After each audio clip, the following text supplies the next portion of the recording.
All right. It's Friday night. That means it's time for a little DFF podcast. Let's go. What do we have this week? 1 second here. This is too slow. Hey, there we go. Yeah, now we got some life. Let's go. We in here. Let's go. Look, we are dressed for a Friday night occasion. Let's go. How's everybody doing? Hopefully anybody rolling in is doing well. We got some interesting things to discuss tonight. Dark Barbie. Kind of dark Barbie. I found out there's some like weird backstory about Barbie that seemed like a good thing to cover. Barbie's very popular right now, so get all those clicks. But we got weird news. Of course, we got weird news. We got a few things, some video game news. Let's talk about Dress to Impress. You're goddamn right.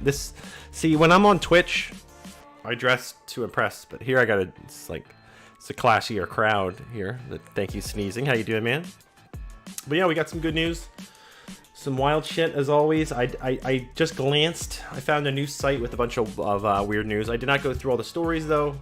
I kind of like to do that live. It's a little bit more fun, but just make sure everything is running here. This is a little different than streaming on Twitch. It's like harder in some sense, but because I'm clicking like a lot more pages, but it's also easier because I'm not dealing with capture card or video games in any way, at least not like playing them. But I was actually gonna try to dual stream this to Twitch, like stream on Twitch and on YouTube at the same time, and just stream this to my West Second Twitch channel. But I'm not 100% sure how to do that. And wow, this looks scruffy. I'm not sure exactly how to do that. And I'll have to like look at that ahead of time. I didn't want to start messing with that. Next thing you know, I'm confused. And I don't know. I always go back and forth on whether or not I think from a streamer perspective, streaming to two different platforms at the same time is a good idea, kind of. But like as a viewer, I don't like if I'm in a Twitch channel and they're also streaming to YouTube.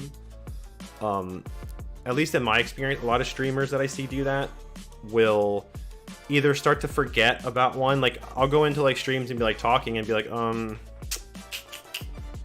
like I can tell by like where they're looking that like their Twitch screen is over here, but I'm like maybe the only one there, so like they don't realize it and they like just don't interact. But I don't, or they're talking to somebody on YouTube and I can't see what the person on YouTube is saying. It's kind of weird. But anyway, let's get into it here. I gotta make a playlist for this stream.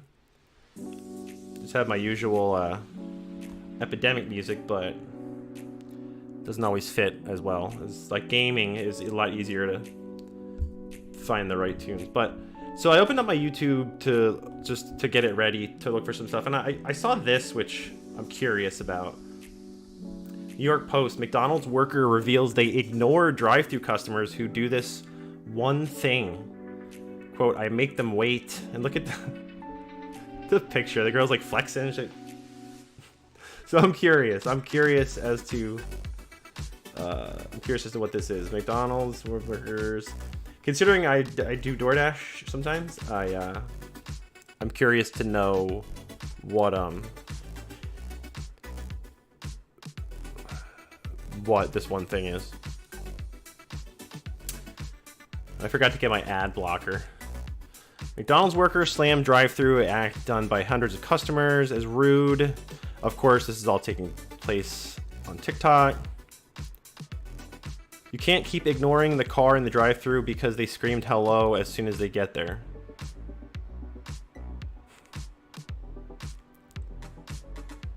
The employee expressed frustration because when someone drives up to the drive-thru ordering box, staff wearing the headset are alerted by a buzzing sound. I always wondered that. Because I worked in fast food when I was like 15, but I always wondered how that worked. Like when they knew there was somebody in the drive-thru. You can't keep ignoring the car in drive-thru just because they screamed hello as soon as they get there.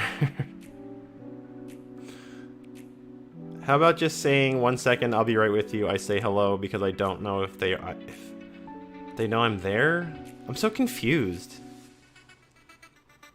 Each time they say hello, I make them wait another 10 seconds longer. I hated working at Burger King, especially when this customer be out. Okay, I'm reading this right. Hold on. This is on TikTok, so I guess this makes sense. I hated this working at Burger King, especially when this customer be out there sitting there yelling soon as I put the headset on. Hey, I mean, to be fair, you know what the problem is with drive-thrus sometimes? Like, they try to be too sophisticated for their own good. Like, I miss the days where you just drive up and you just sit there and wait until somebody's like, all right, can I take your order? Now you pull up and it's like, hello, welcome to McDonald's.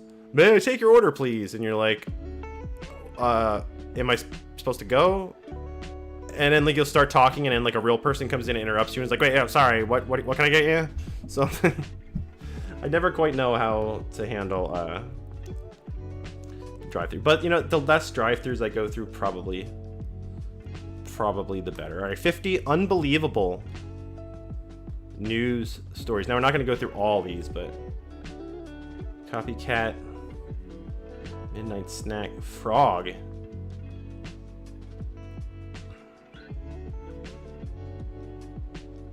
On the Lambo. I believe I can fly. On 3 occasions this past summer, Songshan Airport in downtown Taipei, I'm not sure where that is, allowed 60 passengers the chance to check in, collect their boarding passes, clear security, wait at their gate, and board an airline. The plane's destination, nowhere. The groups were the lucky winners of a contest that let people role-play a day at the airport, satisfying their nostalgia for a time when air travel was still fun and easy to prospect. Once the passengers boarded, though, their trip came to an anticlimactic end after being greeted by flight attendants buckling up and sitting on the tarmac. Fantasy travelers deplaned and went home. I mean, that's... what? Well, I don't even know if that's weird. It's weird, but, like, that's just dumb. Why would you pay for that? Like, could you imagine paying to go through the airport experience just for fun? Like, what? Like, I understand that after, like, 9/11, at least, like, in the United States, right? Like, after 9/11, like, air travel became more of a pain in the ass. I think understandably so. But, and I don't remember too much, but I did fly a little before 2001. I don't think it was necessarily fun before. I've never heard of nostalgic people. I'll tell you what I would like to do, though. I would like to go to, like, space. Like, if I could pay to go somewhere and, like, get shot up into space, take, like, a, you know, maybe, like, a half hour or 2 hour, whatever, tour, like, around Earth and come back, that would be cool. I think that's going to happen someday. Let's check that. How far away are we from affordable space travel? Space flights that cost only 4 figures or even in the low 5 figures are not going to be available anytime soon. Experts agree it's impossible today to give an accurate target date for when affordable space flights will be available. Most agree at least decades away. Okay, well, there you go. So maybe I won't. So maybe my kids will see it one day. But that'd be cool. I mean, like, millionaires, billionaires go up in space. I mean, understandable. But, you'd think the first person who could, like, make that a thing would have a fortune. Like, a legitimate, like, generational fortune on their hands. If they could figure out a way to actually make it like a weekend thing, like, hey, come on down to Orlando, take a weekend trip around the Earth. Only 2 G's a piece. Only $4,000 for the 4-person family deal. Be sick. The Snuggly Duckling. 2019, 33-year-old Betsy Ross, not the flag sewer, I assume, was at the park in Visalia, California with her family when they found a Muscovy duck's nest. I guess that's what this little guy is. All the eggs were smashed except one, which Ross's children begged her to save. She popped it into her sports bra to keep it safe. Ross decided her best option was to leave the egg pressed against her body. She nestled it for more than 30 days, so she basically nursed it. Okay, these aren't like weird. These aren't as weird. We need weirder than this. This is too light.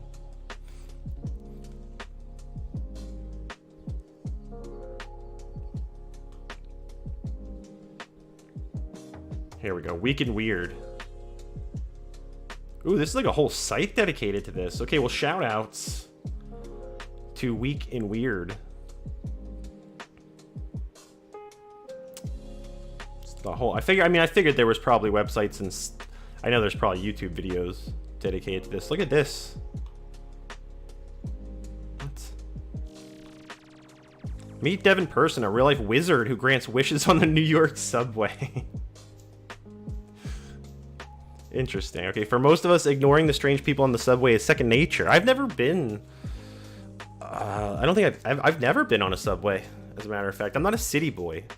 I mean, I've been to plenty of cities, but I've never even like considered the subway, to be perfectly honest. But if you ever find yourself in the tunnels below New York City and you notice a bearded man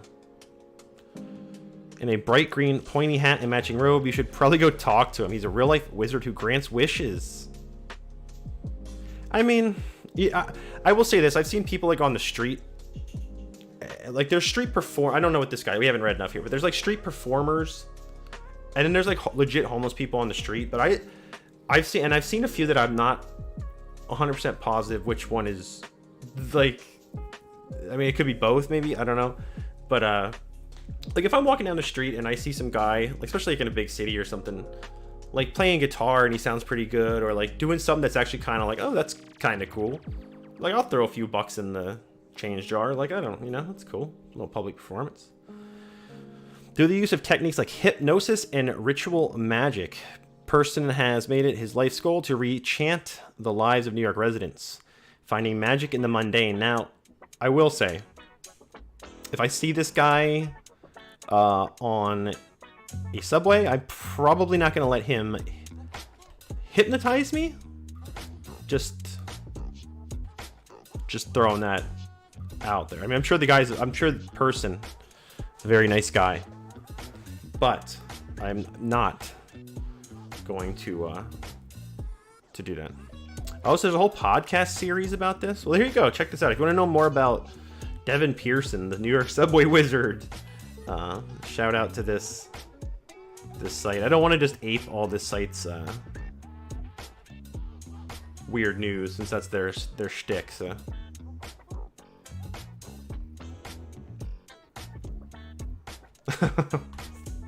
Oh, here we go. Florida man. Florida man. For those of you who don't know, I just recently moved to Florida, so the Florida man memes hit me right in the feel now. Florida man rescued again while attempting to cross Atlantic in floating hamster wheel. The peace activist faces felony charges after allegedly refusing the Coast Guard's pleas for him to disembark and threatening to harm himself with a knife and a fake bomb. This guy's going all, like chips, just all in on Florida man here. Especially, when did he do this? September 7th. So this dude is not only...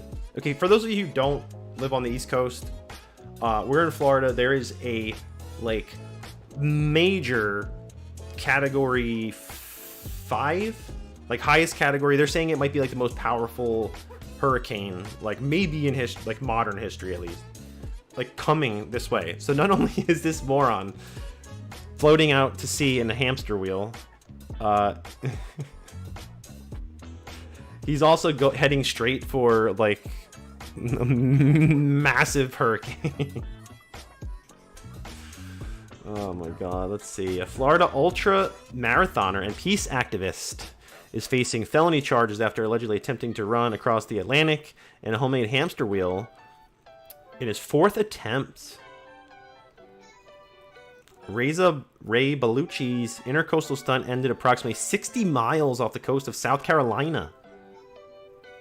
I thought he was a Florida man. He went up to South Carolina. Why did he go up to South Carolina? Last week, after the U.S. Coast Guard said they spotted him floating in the circular cage. Could you imagine that? Could you imagine you're working in the Coast Guard and you're like keeping a close eye out for important things? All of a sudden, you see this fucking idiot wheeling through the water. I would like to see. I wonder if they have footage. Like actual footage. That would be interesting to see the actual footage, like from above. Like I wonder how well this goes through the water. Like how well designed. 51-year-old said he was heading for London, England, but he was repeatedly told his vessel was unsafe and should not be in use. It was described as staying afloat through wiring and buoys, according to a copy of the criminal complaint. Now, let's also take just a moment here. Just a moment. To remember, like, I know nobody can remember anything more than, like, 5 minutes ago.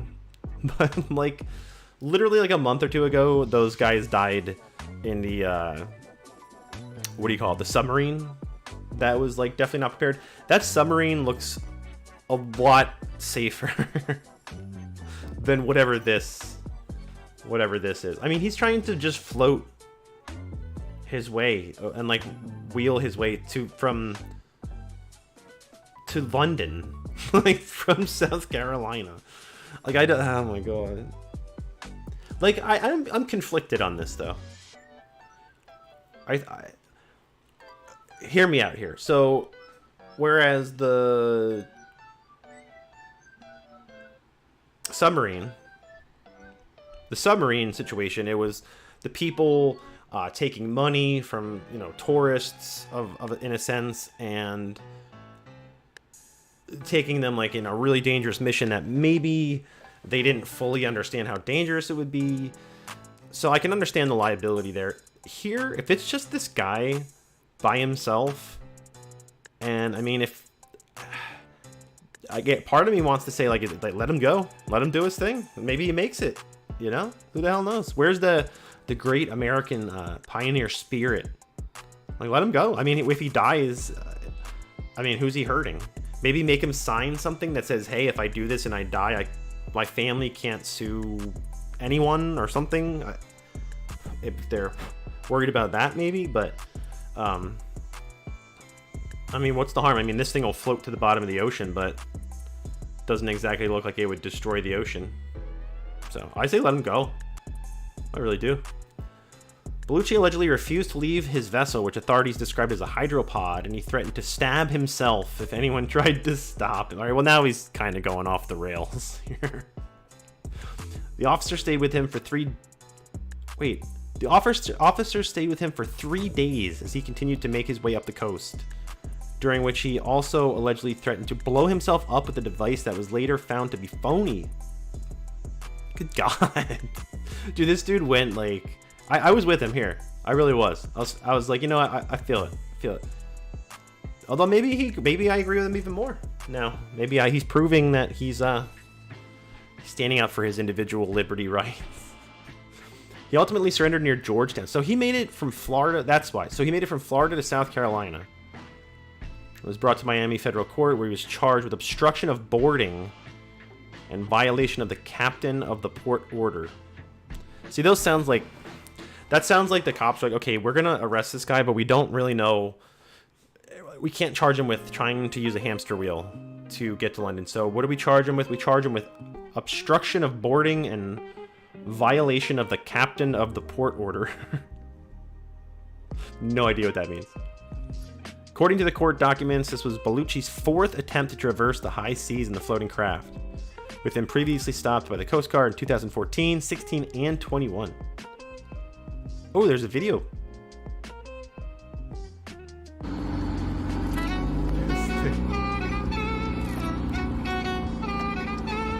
I mean, it looks fairly legit. It looks like something that maybe could get across a huge lake, or like down a long river. I don't know about the entire Atlantic Ocean. That seems unlikely. Because, I mean, you gotta think, what... Like, if it was a calm seas the whole entire way, that I would assume he'd hit some rocky seas at some point. This guy's going hard. Sorry if that's loud. Like this, like the generic TikTok music. How's he get in it? What is going on? Does he go in there from like underneath? I'm so confused. Where's he going? Why is it so loud? Probably just mute it anyway.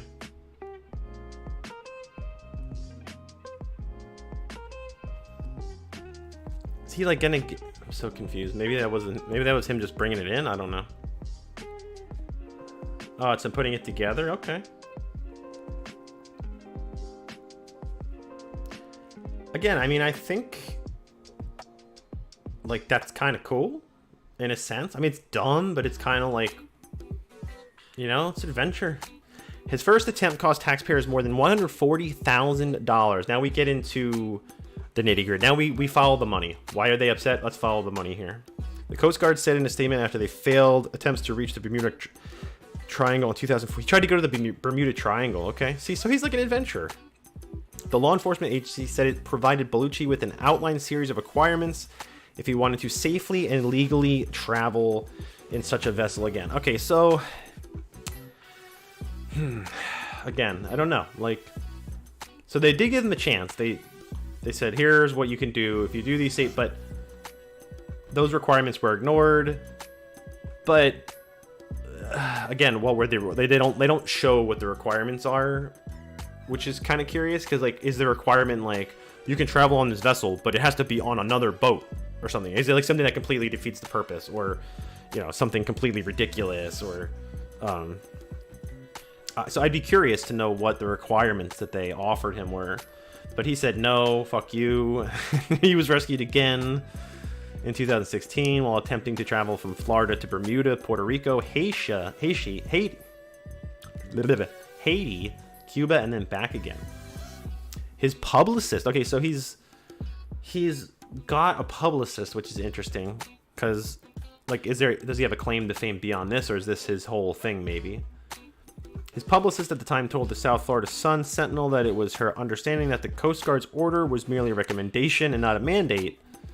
She added that he would definitely not try again. So he gets caught He gets caught. They're like, stop. If you want to do this again, you got to follow all these rules. So he's just like, fuck it, does it again. And then when he gets caught, his publicist is just like, nah. Oh, sorry. We thought that was just a recommendation. Sorry, he won't do it again. I promise. He will never do it again. Spoiler alert, he's about to do it again. Bellucci has publicly presented himself as a peace activist. His website, I'd have to check out his website sometime. Website states that his mission is showing the world that anything is possible if you only believe.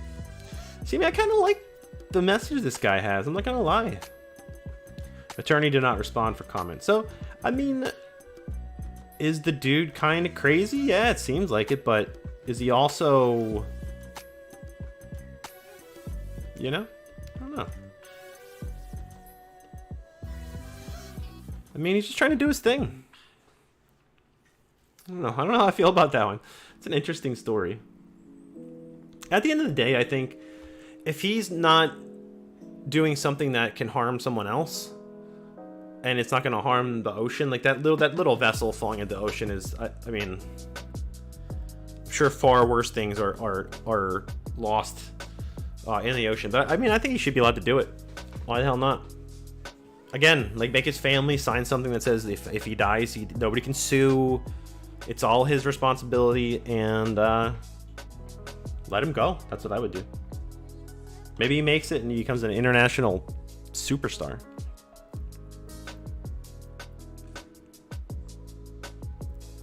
That was last week. What is this? Police? Oh no.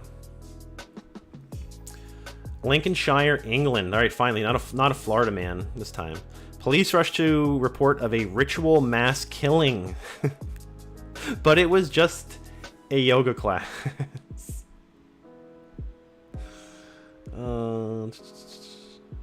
They took the corpse pose a little too literally. A cafe that is also a community space.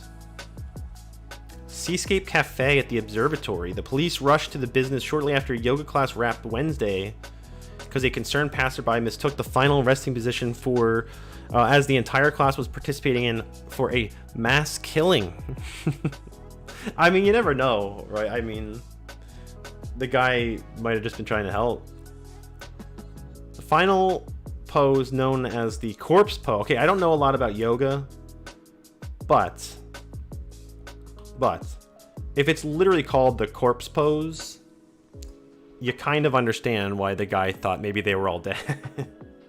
It's literally called the corpse pose.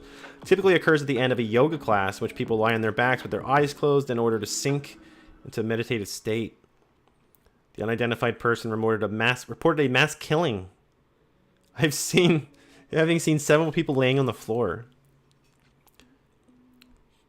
The site's post said, "We are not part of any mad cult or crazy clubs. All in all, the situation turned out positive, and we are, of course, grateful." I mean, hey.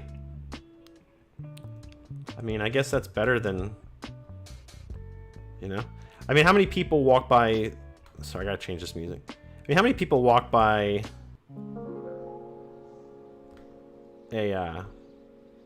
like things all the time and are like, not my problem.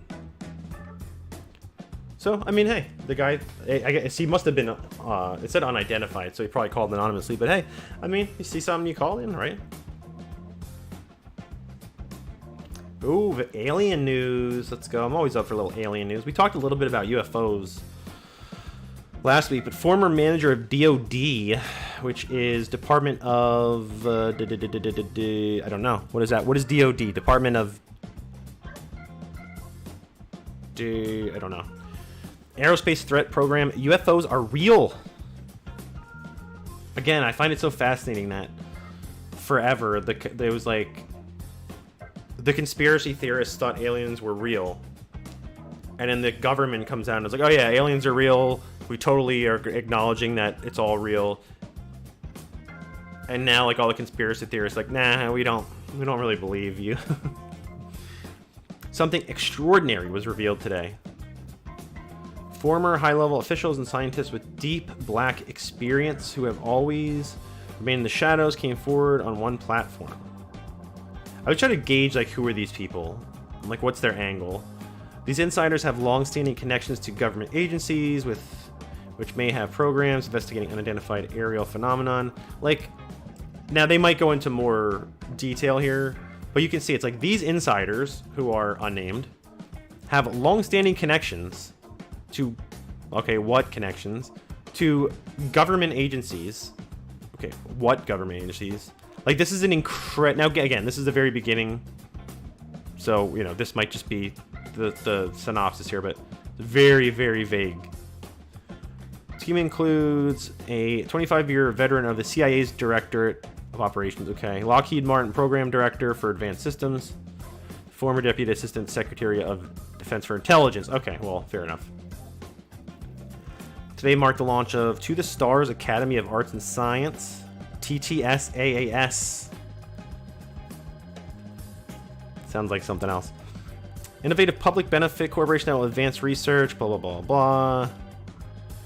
So really the whole story is like, this whole story is basically they want to report on this launch of this Stars Academy, but like nobody's going to care. So the headline is this instead. Like, it's very clickbaity article.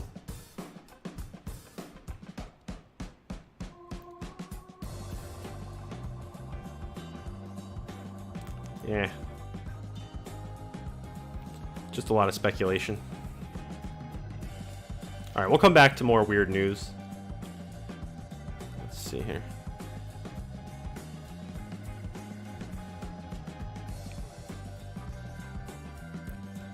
One second.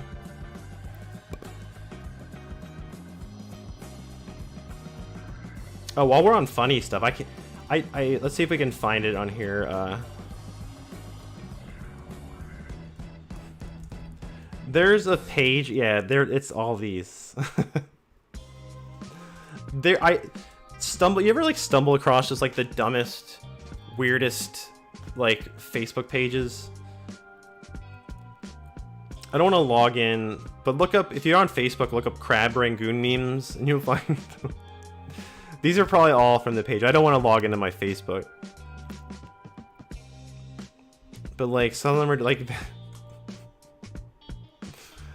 like, this dude has, like, he puts up, like, 5 or 6 memes of Crab Rangoon. It's gotten so bad. I work for Tits... Yeah, I know, that's... I was like, oh, it's the Tits and Ass Corporation. Great. I've been relentlessly sending Crab Rangoon memes to my son, who's 11, to the point where he threatened me. He said if I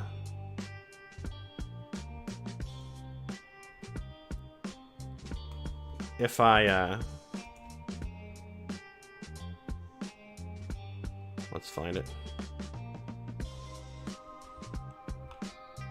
It's right on the top. Here we go. Crab Rangoon memes. He said if I send him any, he's not looking at my text messages anymore. He's like, I'm not reading them, Dad. I'm not, because I keep sending him Crab Rangoon. Like, let's look through some of these. These are hilarious. Here's Hank. Why would anyone do drugs when they can just eat crab Rangoons, right, Hank?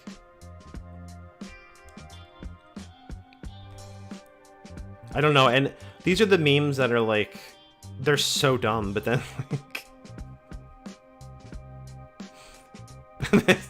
this one's been going around. This is not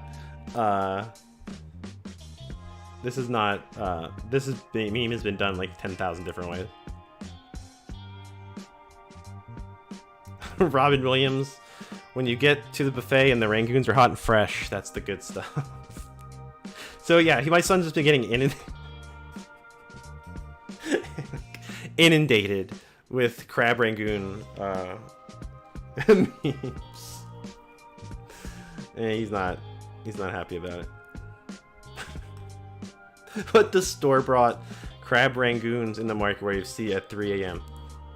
That one's been done too. But yeah, so that's been my entertainment for the for the week. I was gonna get into these here. These are now to switch gears a little bit away from funniness.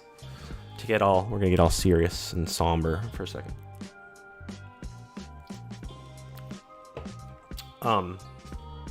I was going through this the other day. I just put out a video up. I had actually done another video before about this woman, this author, Sylvia Plath, who yes, no, I don't need your help, Bing, but thank you. Who was an American author.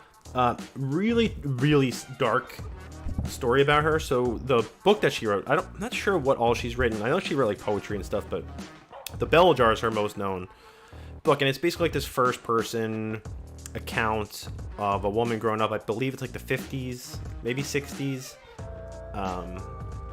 50s would probably be, I think. And like she's kind of like working at first, but then not. But she's very like depressed, and she's very like suicidal. And a lot of the book is her sort of. It's like a fake character, but it's very much like you can tell it's obviously the author is thinking it, and she basically just contemplates all these different like what are the different ramifications if I like, for instance, we did a video on like there's a quote where she's like the only bad part about jumping off a building to kill yourself is like you might still be alive when you hit the bottom, like, and it's like so fucked up. But anyway, so these are all these quotes from the book that I just want to go through a couple of them that are really kind of interesting. But the really weird, sad, yet like thing that makes her sort of timeless and ultimately famous is that this book was published. It did very well. It's become a huge cult classic, but she killed herself like a month after it got published. Like literally got published like a month later. She killed herself by putting her head. The story that I read, which I've seen confirmed, was there was kids in the house. She put all the kids away, locked herself in the kitchen, turned on the oven, like put her head in the oven, I guess, to like gas herself. Because at first I thought she meant like she burned herself, but I guess she just like, you know, gassed herself out. But so there's like all these like really interesting quotes in the book, and it's fascinating because like I read a lot of this sort of stuff. Like if you guys have ever read like Bret Easton Ellis, who did like American Psycho and all those sort of books, I'm a big fan of Charles Bukowski. He writes a lot of sort of like self-loathing things. I've read books with like sort of suicidal themes and stuff, but it's almost always guys, and like it's always like a different vibe. Whereas this book, it's like a young female. And she's like, it's not sexualized in any way. Like she's a virgin in the book. There's like barely any sexual stuff. If they do, she's very like not about it. And like they do some interesting stuff with that. But so I don't know. It's a very, very unique book. But like she says, for instance, there's nothing like puking with somebody to make you into old friends. Now that I agree. And I've been there before. I've seen some serious puking in my days. Younger days. To the person in the bell jar, which is sort of this theme of the book, blank and stopped as a dead baby. The world itself is a bad dream. I'm not even sure what that means, but it just makes me not, it just feels sad. This is a good one. I was supposed to be having the time of my life. That's a powerful quote. Like, first of all, it reminds me of Dirty Dancing, right? Like, now I had the time of my life. Like, but because like in the book, she's like, you know, in the beginning she's working like in New York City. At one point, I think she's in college, or she's like living, like she's living where she's supposed to be. Like she was like your typical young person going to school, getting their first good job, like going out in the town, going out having drinks, meeting people, and like you would think she would be happy, but in reality she's like not. She's like, you know, contemplating how many stories high a building needs to be.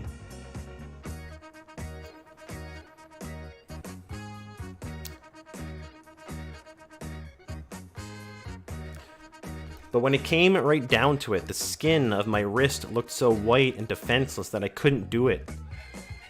It was as if what I wanted to kill wasn't in that skin or the thin blue pulse that jumped under my thumb, but somewhere else, deeper, more secret, and a whole lot harder to get to.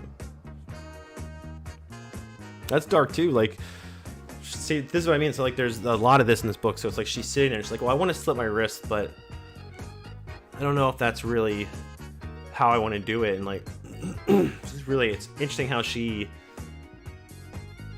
sort of gives like her skin and her pulse like almost like human characteristics themselves. Now here's one I think a lot of us could relate to. I couldn't see the point of getting up. I had nothing to look forward to. Now I mean, come on, who hasn't felt that way? Like waking up for work on a Monday morning, like, oh god, why am I getting up again? Please, like, okay, that one, I think that's what I think is cool about this too. A lot of people can relate to these, even if you're not, obviously, you know, on the verge of suicide. The floor seemed wonderfully solid. It was comforting to know I had fallen and could fall no farther. Rock bottom. And I will say, like, I mean, I feel like I've hit rock bottom before. I've told this story on Twitch before, but this is a long time ago. I was walking home with my wife. We were fairly newly married. We hadn't been married very long. And actually, I don't even know. Maybe we might have just been engaged. I'm not sure. Anyway, so we went to this pub that we used to hang out at, and our house was maybe like half a mile away. So we walked, so we didn't have to worry about driving. And so I left first. We got into like an argument or something, and I was pissed, so I left to walk home. And there was train tracks that were sort of like the shortcut to get home. Like if you didn't want to walk on the road, you could just walk the train tracks and cut across, and it was just easier, you know what I mean? And there weren't a lot of trains, so I'm walking, and like I stepped on something and I felt something scurry, and I was like, I don't know what that was. And a few seconds later it was like, oh god. Well, here it was a skunk that I had stepped on, and it sprayed me.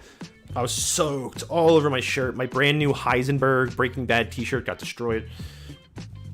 So now I'm like disoriented because I had a few drinks and I'm sprayed by a skunk and I'm pissed off. Now I'm even more pissed off, but in a different way. And I was like wandering And next thing you know, I'm like, oh shit, I'm like so far past where I was supposed to cut across to get back to my house. So I was like, oh my god. So I try to sort of diagonally cut through like yards and tree lines to get like sort of where I think my house is. And I encountered maybe like a 10-foot section of just thorn bushes, and I was crawling through these thorns, covered in my own blood from all the thorn pricks, reeking like a skunk. I remember I got home and my mom was there because our son was a baby at the time, and my mom was watching my son, and I no lie, I walked to the door, and I mean I reeked, and I was a mess. So I literally stripped down to my underwear and like just walked in the house, and my mom, I'm like bloody, I reek, and my mom just like looks up from the couch at me and is like, "Do you have a good time?" or something. I don't remember exactly what she said, but it was like, I'm gonna be in the shower, I'll be back. But that was probably my rock bottom. That was, I had fallen and could fall. There was no falling further than face down in a thorn bush with skunk all over me.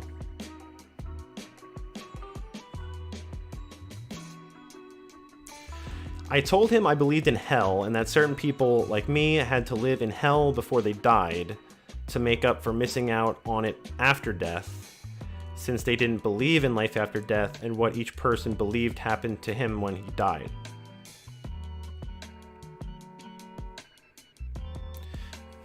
That one's confusing. I'm not sure. I mean, I could probably break that down. But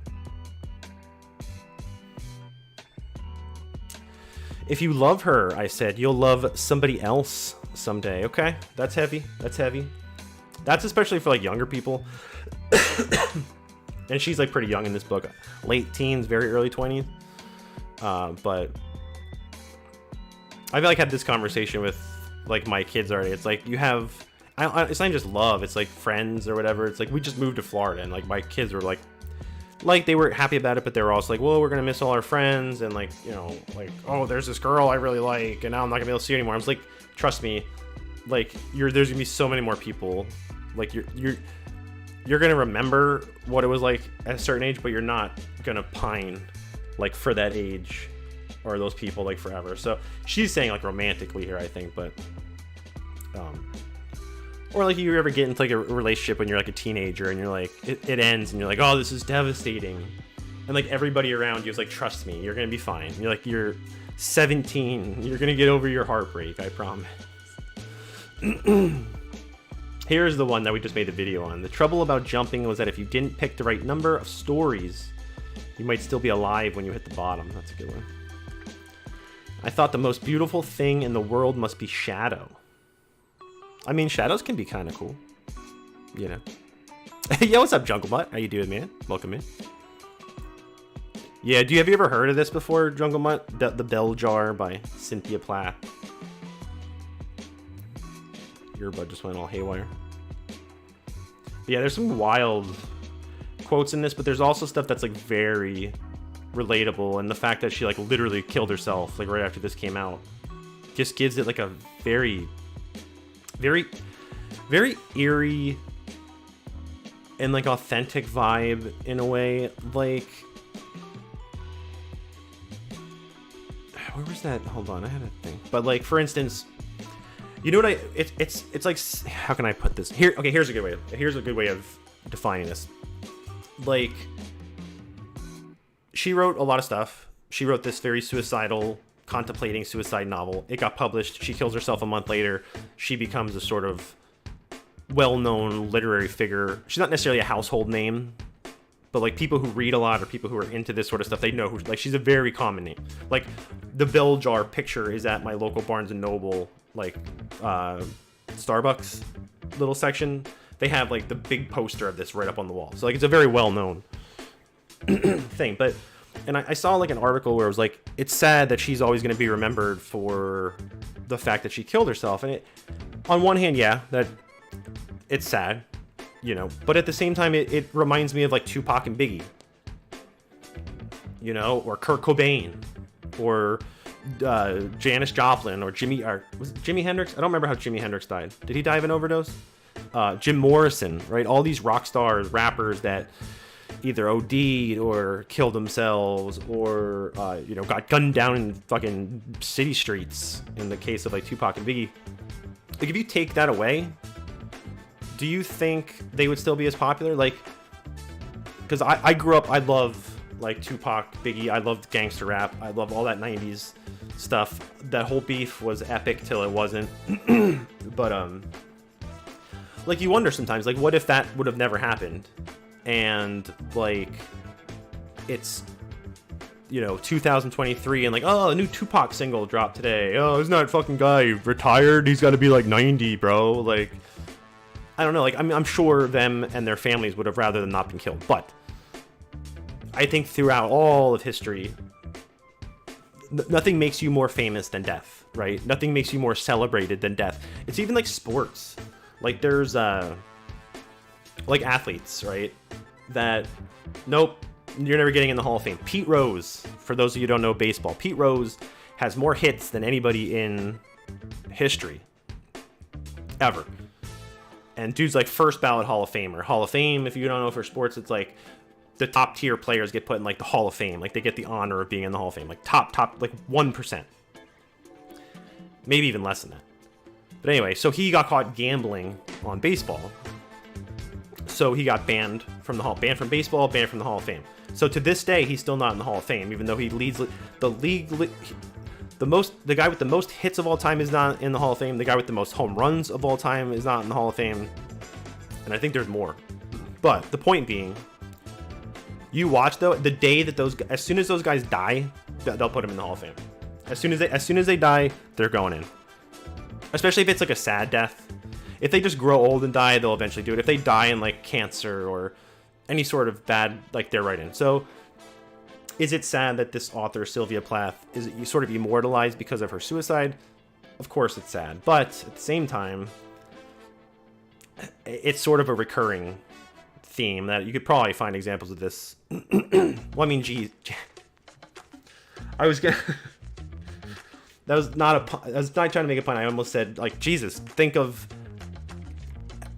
That's, kind of the biggest sort of story in, like, most of mankind's history is kind of the story of, like, somebody died and became, an immortal icon, right? So this is, like, definitely not something that's new, but, yeah. Yeah, dude, on gangster rap, yeah, dude, I loved gangster. I would just, every once in a while, I'll rabbit hole down some old gangster rap, and I can't get enough. So good. Even, like, the beats and stuff, so good. Listen to some of the poetry, yeah. Well, you know what? It's weird for me, Jungle Mutt, because I was, like, writing and doing filmmaking and all that stuff, but I never thought I would write, like, poetry. Like, I had to write some stuff, like, in, like, writing classes in college and stuff, but I found this dude, Charles Bukowski, who was, like, a very famous poet, but he was very, like, he was a drunk. Real drunk. Like, half of his shit that he writes about is how drunk he is. Like, all his books and but he writes all these poems that are just very, like he was a very open critic. Like, they would ask him, like, what do you think about, like, classic poetry? And he'd be like, it's shit, it's garbage, it's trash. Like, it's nothing. Like, I want to write poetry about the beer and the gutters and, like, getting laid. And so that's kind of where, like, that's very much where, like, my interest in poetry started. So a lot of my stuff has that sort of vibe. Maybe not quite, but it's been ages. Pete was legendary. It goes to show that a single mistake. Yeah, I mean, I've had the argument about Pete Rose with different people because he was the manager and he's betting on the game, but he's betting on his own team. So a lot of people think, well, he's betting on his own team. Like, what's the problem? Like, he's still trying to win. If he's betting against his team, that's a different story. But there's 162. Well, at that point, there's 162 games in a baseball season. So if he bet big money on tonight's game, but not tomorrow, and they get into a jam, and he has to go to, like, bring a new player in, a new pitcher in or something, he might think, well, wait a second, I want to save that pitcher for tomorrow or tonight, where I have money on the game, but not the other. You know what I mean? So just because he's betting on his own team doesn't mean it can't affect his thing. But I actually met him one time. We were in Vegas for a bachelor party, maybe 6, 7, 8 years ago. And my buddy, who was the bachelor, Pete Rose was signing autographs, and it was like, to get an autograph and a picture with him, I could post it in Discord. I think he paid like $300. He paid him some ridiculous nonsense. I was like, dude, I'm not paying anything for this. It was cool though. My dad was super hyped when I sent it to him. Dabble in poetry? Oh, really? Jungle Mutt. Yeah, well, that's not a huge crossover because for anybody that doesn't know that watches this, I also stream on Twitch. I streamed on Twitch for like 4 years, mostly Super Mario Maker, so completely different from this, but still kind of similar. The conversations are kind of similar, but there's not a huge crossover. Like when I talk about like poetry in like my Twitch Mario stream, it's crickets. Like, no, everybody's like, what is this guy talking about? But hey, send me some of your stuff, Jungle Mutt. I would check it out. I wanted to be where nobody I knew could ever come. I mean, this one I relate to a little bit, not to the extreme that she takes it here. Because we just moved to Florida, and one of the cool things about that was, one of the hardest things about that was leaving the people that, well, the hardest thing about that was leaving like the people that were up there, like my family and stuff, friends that I knew that I was friends with up there. But I will say it is nice down here. Like I'll go to like the store or wherever, and I'll see somebody. I'm like, oh my god, oh no, I'm in Florida. Like that's not who I think it is. And like it's kind of refreshing. Like there's lots of people that I miss from up there, but there's like a lot of people that I'm just glad I'm never gonna bump into. I don't have to have that awkward like, oh hey, how you been? Like what are you up to? Oh yeah, cool. Where are you working now? Oh great. Okay, yeah, we should get together sometime. Oh yeah. Or like somebody that I just don't get along with or I used to be friends with. Like I don't know. It's just kind of nice. Again, not to the extent that she's taking it here. So I began to think maybe it was true that when you were married and had children, it was like being brainwashed, and afterward you went about as numb as a slave in a totalitarian state. God damn, she got dark. I mean, I mean, there's certainly, I think any honest parent, married parent, can say that there's times where it's trying, or there's ups and downs and everything. I mean, this, I think she's, I don't agree with her on this. I see where she's coming from with that. But then again, you have to keep in mind, this is the 50s. Like she died, this was published in 62 or 63. So she's probably writing about her experience, like as far as like mid 50s, I would think. So that's a little bit different than Married with Kids in 2023. I began to think vodka was my drink at last. It didn't taste like anything, but it went straight down into my stomach like a sword swallower's sword. It made me feel powerful and godlike. I mean, I've never had vodka that good, but yeah. I remember this line from this book, and basically she's talking about how she would go out to clubs and whatnot, and like she didn't like beer, she didn't like mixed drinks, she didn't like wine or whatever, but then she found she found vodka. We've all found our drink at one point.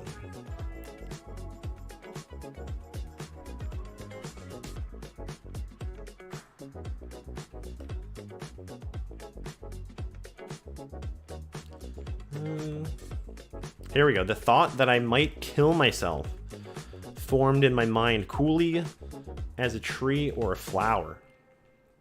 Yikes. Again, all the more haunting that.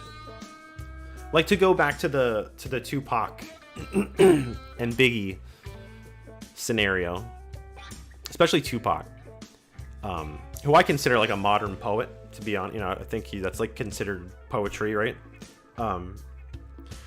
But if you ever listen to Tupac, like he references his own death so many times. It's like countless times. You can't even just like cite one song. Like, almost every song he talks about, you know, like when he dies, is he gonna die? When I die, bury me this, bury me that. So it's almost like he had almost like a prophetic vision of his own sort of life and death. And I feel like she's the same way, right? Like she's obviously openly talking about it, but kind of saying it through this character. And it makes you wonder, I mean, you could probably research it, but it makes you wonder what the people around her thought while this was going on. You know what I mean? Like what did her, I don't know her family system or whatnot, but like she had to have a friend, a mom, a dad, a sister, a brother, somebody. And it makes you wonder, like, when they read this, what did they think? You know what I mean? Like, there's got to be some red flags going up. It seemed silly to wash one day when I would only have to wash again the next. It made me tired just to think of it. Well, I'll tell you what. She is certainly, she is absolutely certainly not alone in this. I worked at Walmart with very many people who shared the same outlook on life. That, you know, unload a truck, get all sweaty, get all nasty, get all stank. But why wash today why do today what you can put off until tomorrow? There were some really, really repulsively ripe people. Shout out to the Trexlertown and Whitehall Walmarts. Not everybody, but there were some stinkers in there.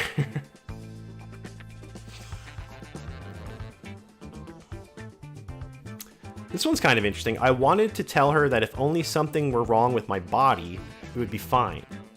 I would rather have anything wrong with my body than something wrong with my head. But the idea seemed so involved and wearisome that I didn't say anything. I only burrowed down further in the bed. That's interesting. Like, you think about all the sort of physical handicaps people have,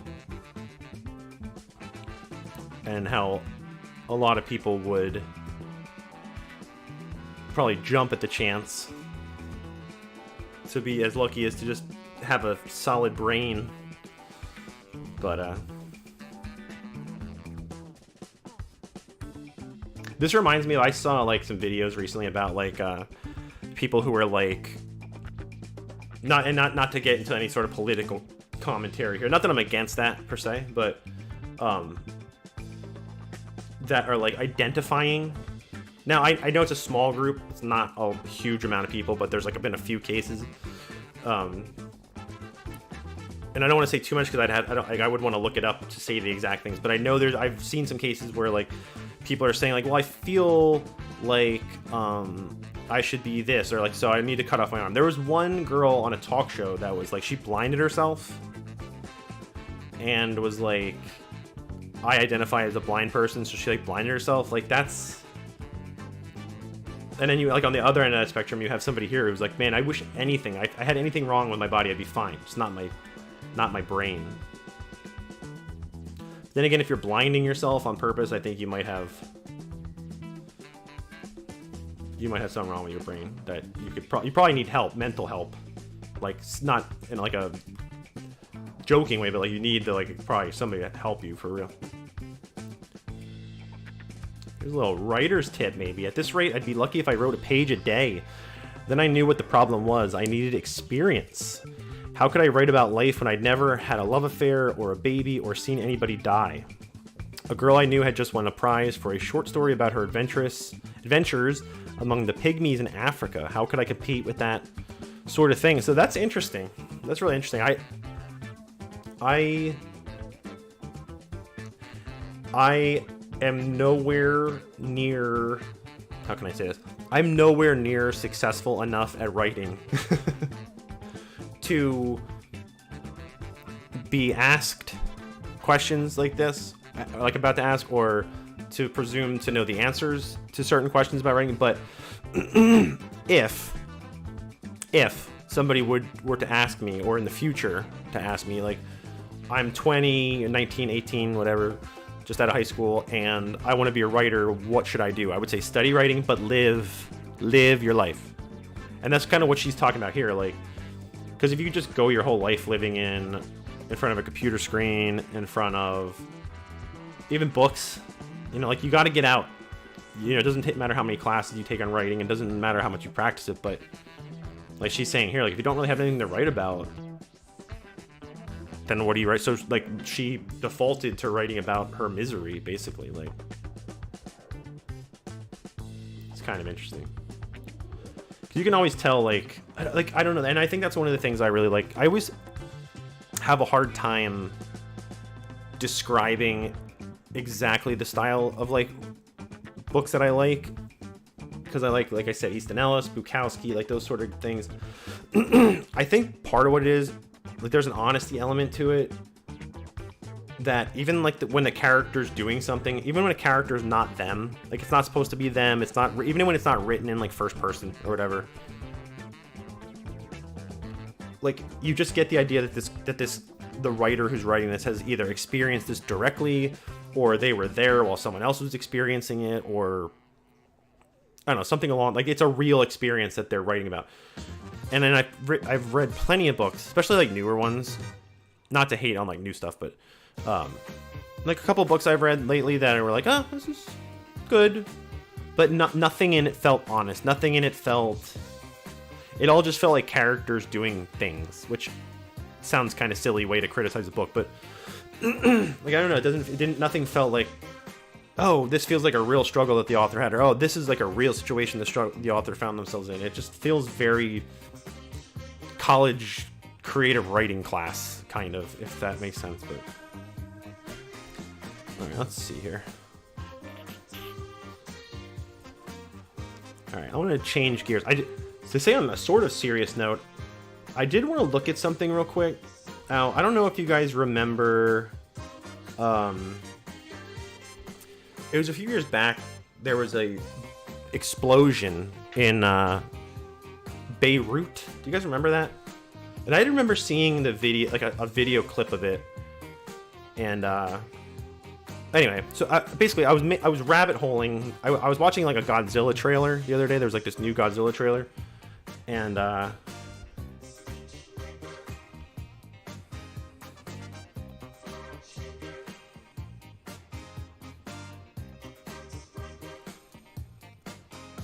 see. Yeah, I think that's it. I was watching Godzilla trailer, and I was like, oh, that reminds me of like Cloverfield. And I was watching Cloverfield footage of the monster, and I was like, that had a very sort of 9/11-ish vibe to it.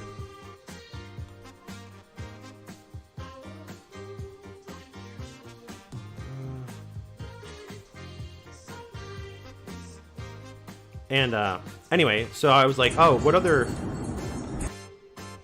real life like disasters were there like that? And I came across this. I had not seen this. Like I've seen like all like the 9/11 footage from different angles and all these different things, but this is like some wild, scary shit. I'm gonna turn the music off because it kind of doesn't really juxtapose well with disaster footage. But I was watching, I think it was this,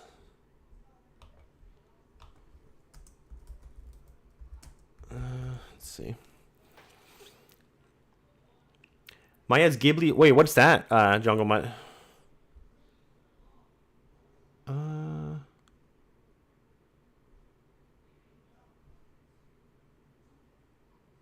It must be this. It maybe was this one. Like, that is insane, bro. Like, could you imagine that coming towards you? Like, that's honestly, like, my biggest fear.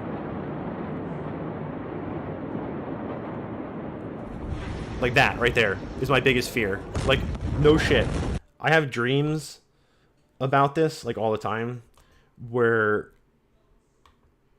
this, the content you're yeah, this is the one that I saw. This is the one I want to see. Oh, okay. Okay, I've never seen those. I mean, I've heard of that, the Ghibli studio, but I haven't seen any of their stuff, to be honest. But this is like my biggest fear. I have dreams. I just had a dream about this the other day where, because especially with all this hurricane talk, it gets in my head. Like, I have these dreams where there's like a massive just like wave about to crash down on me. Or like the other day I had one where a volcano erupted and like all the shit was flying directly at me. Like, that moment that you know, like, you're done. Like, 99.9% chance you're about to die. Like, that's what this makes me feel. That's, like, it's really terrifying. Let's just watch a couple angles of this. Because, like, you see that, like, initial cloud. And you're like, oh, shit, that's holy shit, that's happening way over there, and then all of a sudden it just like starts coming right in towards your face.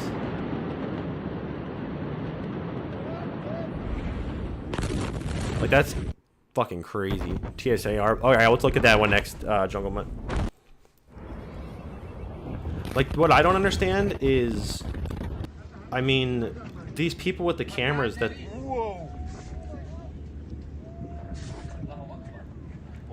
like, that get completely overtaken. Like, I mean, are they still alive? Or, like, how did they get that camera footage? Like, look how far away these people are from it. They're, like, pretty far across the city.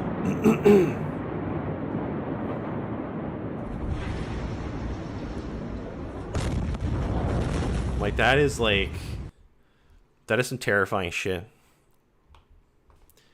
Let's see what the TSAR... Bama. What is this?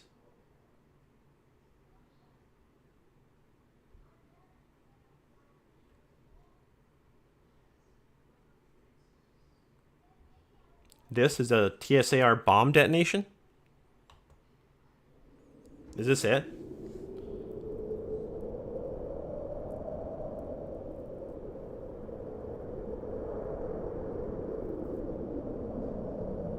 Dude. Now, is that like...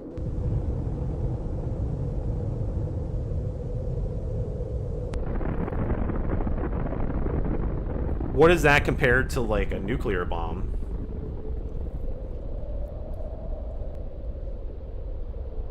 That's terrifying, bro. There's a movie called, Largest Hydrogen... okay. Largest Hydrogen Bomb. Damn, dude.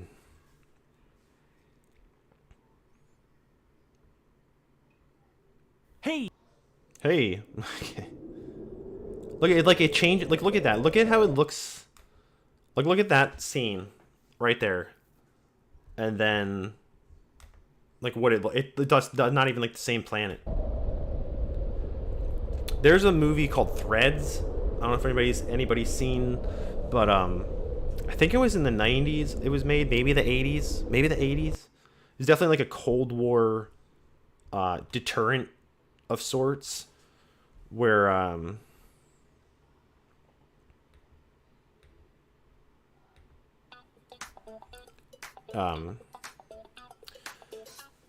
it basically was like what would happen after, I guess it would have been Russia and the United States went to full-scale nuclear war, and like the aftermath of that. It's like a made-for-TV movie, but it's really well done. Like, it's very unsettling. That's what this footage reminds me of. Like, I feel like on one hand, footage like this can be like exploitative, right? Like, if we were sitting here watching this with like 1 million people and getting tons of views and money and being like, oh, they fucking blew up all those people, bro, that's sick. Like, that's really fucked up. But I do think there's value in having people watch this. Like, I think in school, kids should watch this sort of stuff and be like, look, this is what could ultimately happen if stuff gets out of control. You know what I mean? Like, I don't think we should shy away from this type of footage. I think this should be stuff that should be mandatory at some age, that people understand, like, the massive scope of this shit. Because it's one thing to hear about it, it's one thing to see pictures, but when you see videos of it, it's a whole different... especially nowadays that they capture these kind of explosions on, like, camera phones and shit. It's 3,332 times more powerful than the bomb dropped on Hiroshima. Jesus. Like, you wonder at some point too, like, how big... I mean, I'm sure this argument was made plenty of times in the 80s, right? But, like, how big does a nuclear bomb need to be? Like, at what point is it just, like, a dick measuring contest? You know what I mean? Like, once you get to 3,000 times bigger than Hiroshima, like... like, how much more damage do you need to do? You know what I mean? I don't know. It's crazy. But hey, there's our PSA for the day. Don't encourage nuclear war. Incomprehensible, yeah. Because you would think at some point it's pretty much like, unless you're dropping it on the other side of the globe, you're gonna maybe, like, think if it gets so big that you drop it on the other side of the globe and it actually damages your own country. Like, that's how big it is. Any size is too big, Kappa. Yeah, you want to see what it looks like me in the bedroom? Now, this is me, like, after KFC the night before. That's more like what this is. First thing in the morning. This is my insides. Just right after. It's like that meme that's like my stomach after one sip of coffee, and it's just this right here. Oh my god. That's insane. That doesn't even look real. That looks Photoshop. Like, that's wild, bro.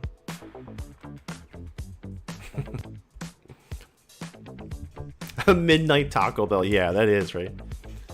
Why does this keep popping up here? How do I get that off of there?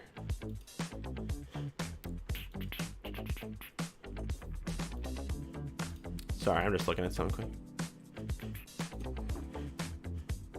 Alright, there we go. Alright, there's one other topic I wanted to look up. And no, it was not Crab Rangoon. But I wanted to look up. I saw yesterday. Well, actually, I was thinking, what is popular right now that might have a dark history or some sort of weird dark fact about it? I was like, oh, what about Barbie? Like, there's got to be some skeleton in Barbie's closet. So we're gonna go over to the Nerdist here. Shout out to the Nerdist. The history of Barbie is weirder and darker than you think. So they have a whole video on it. I'm not gonna play the video. I'm not gonna play their video, but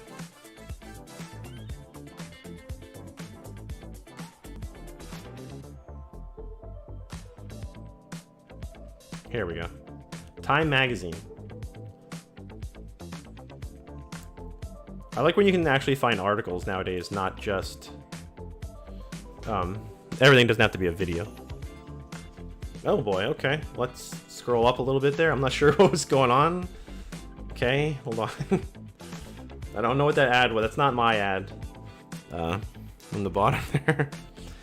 Okay, the precursor to the Barbie. So Barbie dolls, before they were Barbies, actually existed in Germany.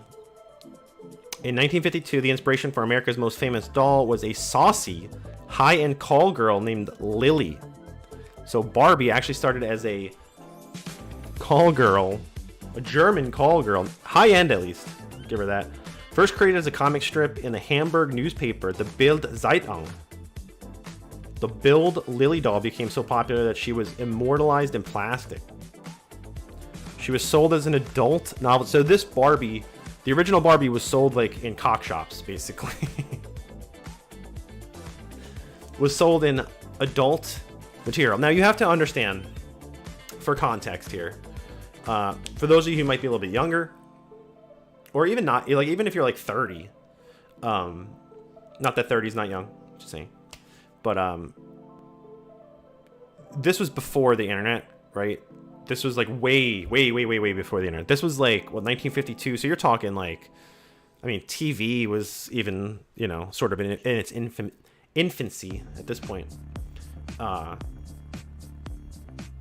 So these shops were much more popular, right? If you wanted to have a good old-fashioned wank, you went to the shop, you know? Maybe you got a little private booth. Maybe you got this little Lillian doll. I'm not sure exactly how the Lillian doll fit into the picture. No pun intended. That is still a mystery. I don't think we're going to probably be able to uncover that quite exactly. It checks out. So she was originally an adult novelty, or it could be bought in tobacco shops, bars, adult-themed toy stores. Gerber writes, men got Lily dolls as gag gifts at bachelor parties, put them on their car, dangled them from their rearview mirror. Could you imagine you go on like a first date and like you're this tough guy driving your nice car in the 1950s. Girl gets in for the first date And you have one of these just chilling on the dashboard or hanging from your rear view mirror, like. Or they gave them to their girlfriends as a suggestive keepsake. This thing keeps jumping around. The proto Barbie was just shy of a foot tall, so this is a big doll. With bulging breasts and platinum blonde ponytail, made up for a night on the town with red puckered lips and blue eyeshadow. Although Barbie's curvy proportions are modeled after Lily's, the German doll's makeup and suggestively arched eyebrows. Wait, I don't see. Hold on, let's take a look at the eyebrows. Oh yeah, she does have sort of. She does have that sort of eyebrow raise going on.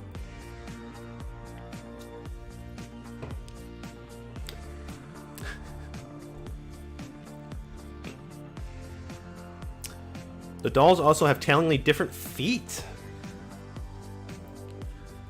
By M.G. Lord, the author of Forever Barbie, the unauthorized biography of a real doll. So her feet, what was different about her feet? Oh, her feet had these little high heels on. Okay. Yeah, I remember seeing that when I was like kind of researching this a little. Barbie, so basically, who was it? Mattel? Yeah, so Mattel bought the rights to this, which we can get into, but so this doll just had these feet, right? And that was it. So when Mattel came along and bought Barbie, brought it back to the States, they realized that accessories could sell. So they changed it to a barefoot, and then they sold like countless pairs of Barbie shoes for God knows how much money. It made how much money by simply just changing the feet. Probably made young boys like when Quentin Tarantino was young. Maybe that's how he got his start with his foot fetish.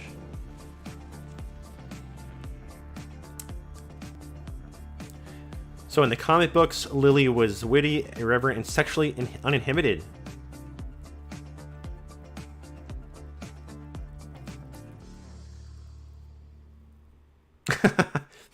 In one comic strip, Lily in a bikini, in a two-piece bikini. The police officer tells her that two-piece swimsuits are illegal. She responds, "Oh, and in your opinion, which part should I take off?" I want to find these. I want to find these original comic books. Or were they comic books or comic strips? Probably comics. Yeah, comic strip. Okay.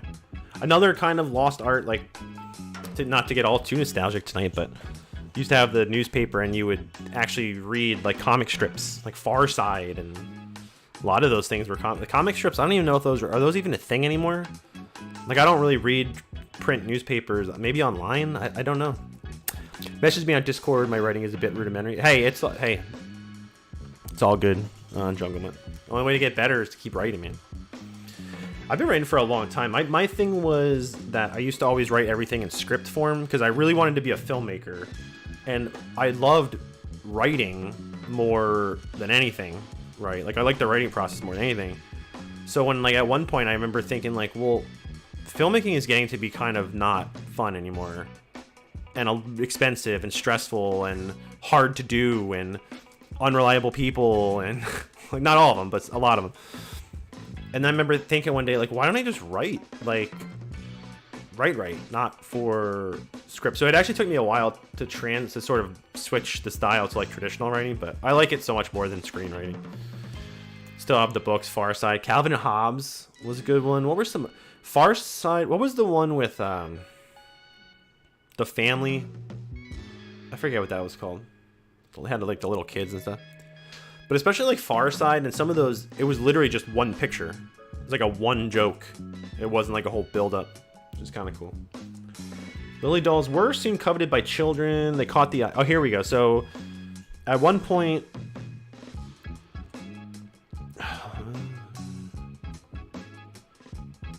They caught the eye of 15-year-old Barbara Handler on a 1956 vacation in Switzerland, right? I knew it was overseas. So the co-founder of Mattel Company basically brought the dolls home to California, adapted them for Mattel, And the doll was named Barbie after Handler's daughter. So boom.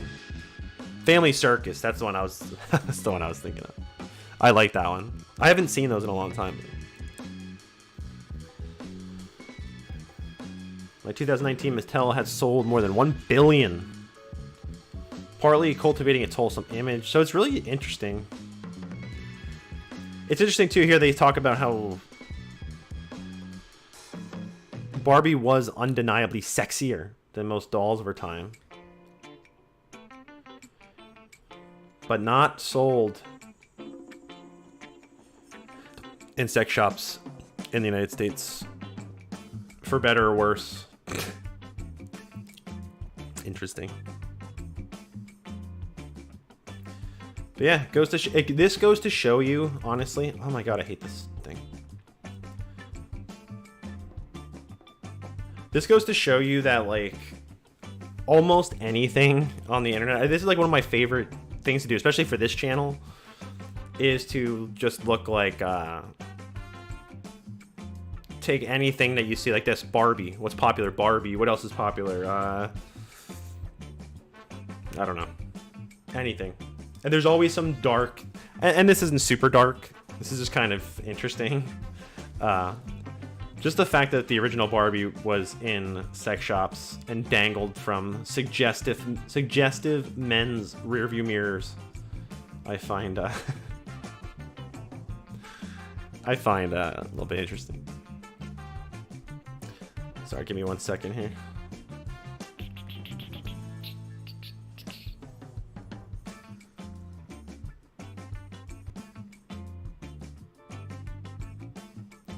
Down. Okay. Sorry, I just want to check my stream because I'm not used to streaming on YouTube, so I just want to make sure it was still holding up its end of the bargain. I did want to look up one other thing on the old tube here. Go to my other page. So New Mortal.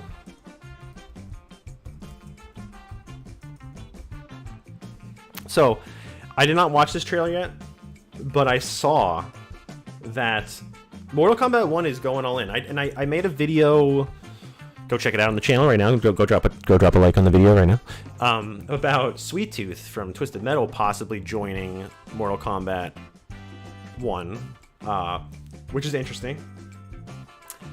Now they've added Jean-Claude Van Damme. And they just announced this today. Now, what's interesting about this, though, is we're going to watch the trailer. I'm going to turn the music off. But what's interesting about this is that they didn't add Van Damme as a character. They added him as Johnny Cage from what I read, or what it looked like. I'm hoping the trailer sort of sheds a little bit more light on that. But let's take a look. Yeah, bring it. So, I thought I saw he was supposed to be John. Maybe he's not Johnny Cage. Fans love me. Do you know what they'll pay for selfies? So maybe it's just him. It's a really interesting addition to. So we've now seen Sylvester Stallone as Rambo. We've seen Arnold as the Terminator, and now we have Jean-Claude Van Damme as like Bloodsport here. All enter more. Look, he's even doing. Did he just do the split? Hold on. Did he just do the split?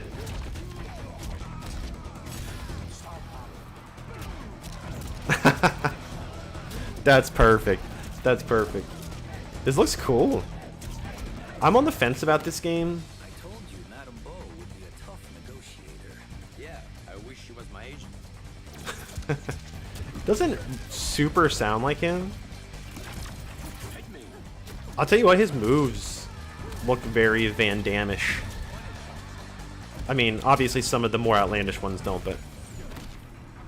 It will be great. I'll play a kickboxer, you a street fighter. The answer is A Street Fighter reference. I wonder if that's a nod to the fact that he was actually the main character in Street Fighter. Dude, Ivan Drago from Rocky would be epic. That would be really sick. I would be all about that. I would be all about that. Dolph Lundgren in some sort of form, but that would probably be the best one. Could you imagine? Let's see what the fatality looks like.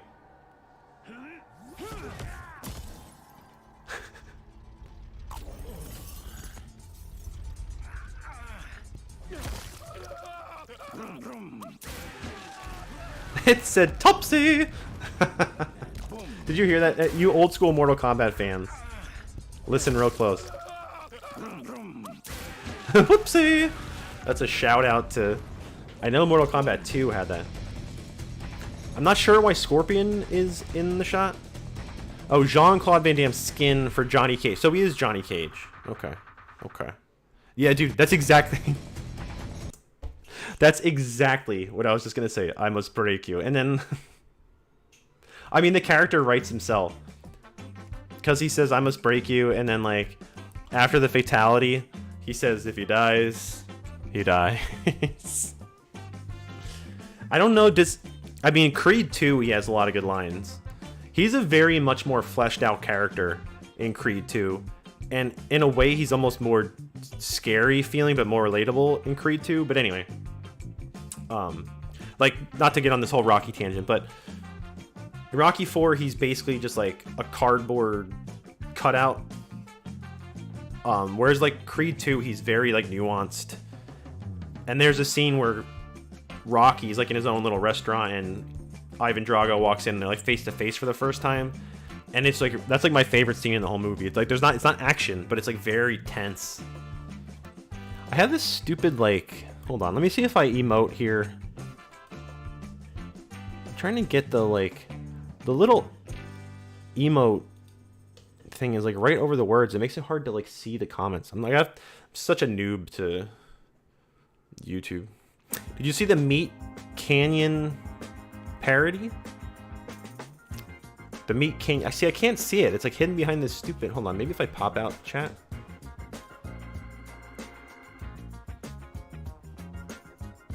Oh God.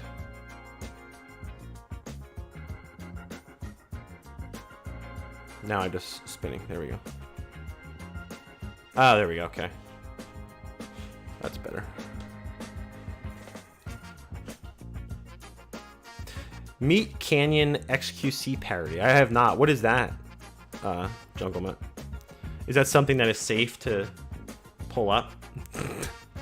I'm not sure what...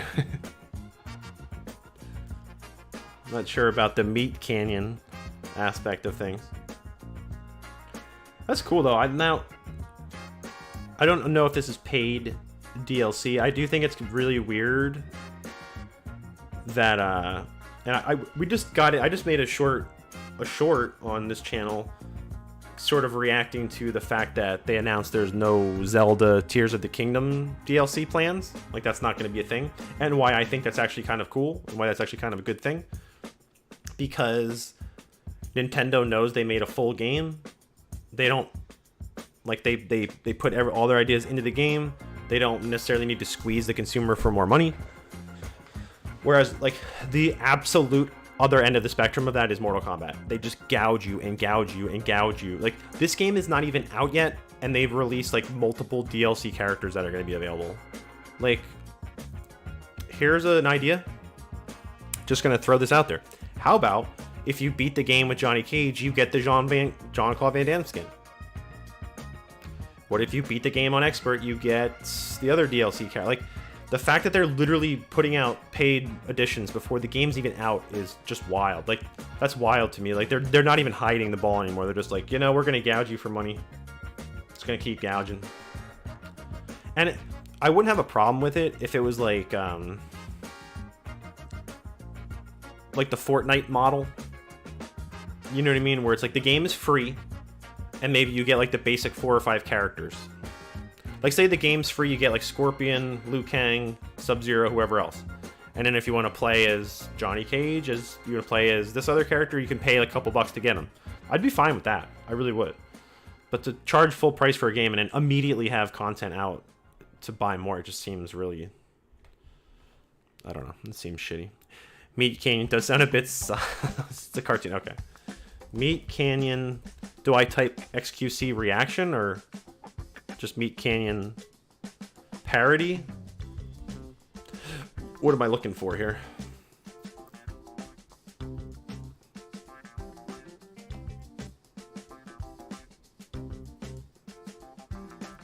Is it a channel? Yeah, like I mean, that's how it used to be, like back in the old days before DLC was a thing. You could unlock characters, you know what I mean? Like, Lizard was a character at one point. Is there a specific... Is there a specific one here?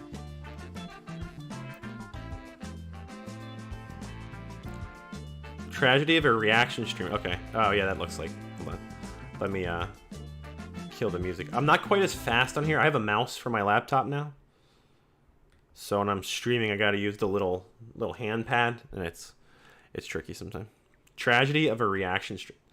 Chat, like you don't even have to even like put together, you know, like what this is crazy, chat. You know, like it's crazy. You know, like it's kind of insane. You know, when they do this, you know. I mean, what am I even looking at, chat? Like this is insane. You know, like it's absolutely wild.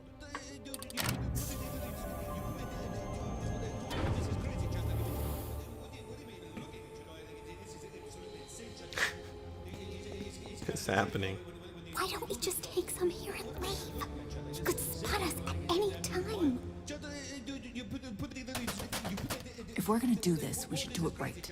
There's more valuable items further down. His maids stole from him in real life. Okay. This makes sense. There they are. I don't think we should be doing I have mixed feelings Don't be a fool. about This could pay for your family's future. And the their way family's certain future. reaction streamers Generations to roll. come. You won't even notice it. We'll get being into that gone. after Look this. how much he already has. Dude, her thighs.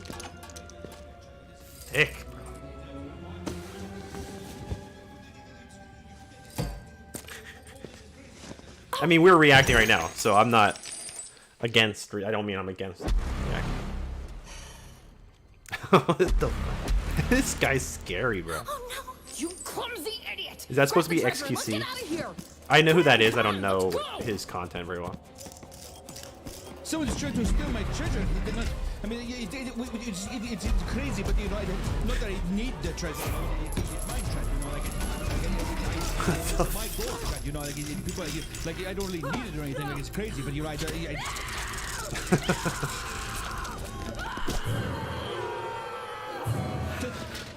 use chat. Like I need them for YouTube vlogs, chat. You know, because people who miss the streams, like you know what I mean, chat. Like it's crazy, chat. Like I have a. This reminds me of like my use son and them, his like, friends when they're talking one of about these things like where it's mine now, chat. Like not that I really need watching it, is chat, when they try to explain like something on about YouTube to me.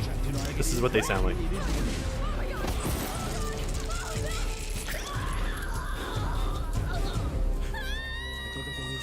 There's one more person in here, chat. Like, wow.